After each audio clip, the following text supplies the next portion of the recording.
Video শুরুতেই সকলকে জানাই নমস্কার। আমার এই ছোট্ট সংসারে আপনাদের অনেক অনেক স্বাগত। আজকে আপনাদের বানিয়ে দেখাবো বাঙালি স্টাইলে চাউমিন। বাঙালি স্টাইলে চাউমিন বলতে স্পেশাল কিছু না, আসলে বাড়িতে তো সবসময় সব জিনিস থাকে না, তাই অল্প কিছু উপকরণ দিয়ে কিভাবে আমরা বাড়িতে যে চাউমিনটা বানিয়ে খাই সেটাই দেখাবো। তো প্রথমেই এর জন্য কড়াইতে তেল গরম করে নিয়েছি এবং একটা আলু আমি ঝুড়ো ঝুড়ো করে কেটে নিয়েছি, সেটা একটু ভেজে নিচ্ছি। তো আলুর মধ্যে আমি একটু প্রয়োজন মতো স্বাদ মতো লবণ দিয়ে দিচ্ছি, আর এটাকে 1 মিনিট মতো আমি একটু ঢাকা দিয়ে নিচ্ছি যাতে সেদ্ধটা ভালোভাবে হয়ে যায়।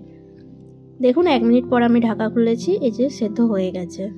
তো এটাকে আমি একটু উল্টে পাল্টে ভেজে নিয়ে এটাকে এক সাইডে করে রেখে দিচ্ছি। আপনারা এটা কড়া থেকে তুলেও রাখতে পারেন, তো তাড়াহুড়োর সময় সবসময় তো তুলে রাখা হয় না, তাই আমি এটাকে এক সাইডে কড়াই রেখে দিয়ে এর মধ্যে একটা ডিম দিয়ে দিলাম, আর ডিমের মধ্যে পরিমাণ মতো একটু লবণ দিয়ে দিচ্ছি স্বাদের জন্য, দিয়ে এবার ডিমটাকে ভালোভাবে ভেজে নিচ্ছি।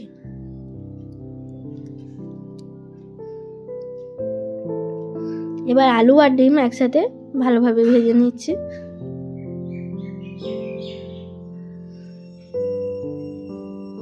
এই আলু আর ডিমের সাথে আমি একটা পেঁয়াজ কুচি দেব, আপনারা একটার বেশিও দিতে পারেন। তো আমি চাউমিনটা খুবই অল্প করছি, আপনারা প্রয়োজন মতো একটা বা দুটো পেঁয়াজ দিতে পারেন। যেহেতু আমি অল্প করছি তাই আমি একটা পেঁয়াজ এখানে কুচিয়ে নিয়েছি, সেই একটা পেঁয়াজ কুচি আমি এখানে দিয়ে দিচ্ছি। সেটাকেও একটু ভেজে নেবো ভালোভাবে।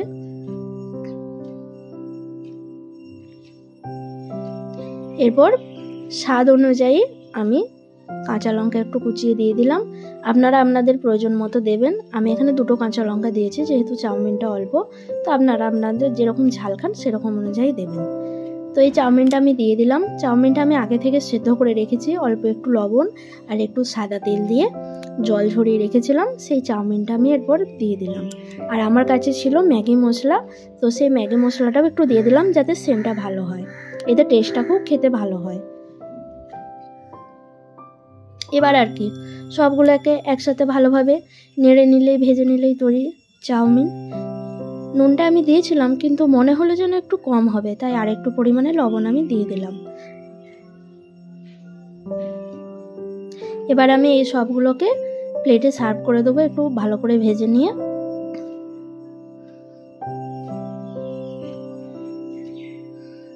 এই যে দেখুন ভাজা হয়ে গেছে মোটামুটি ভালোই। এরপর আমি এটাকে প্লেটে সার্ভ করে দেবো।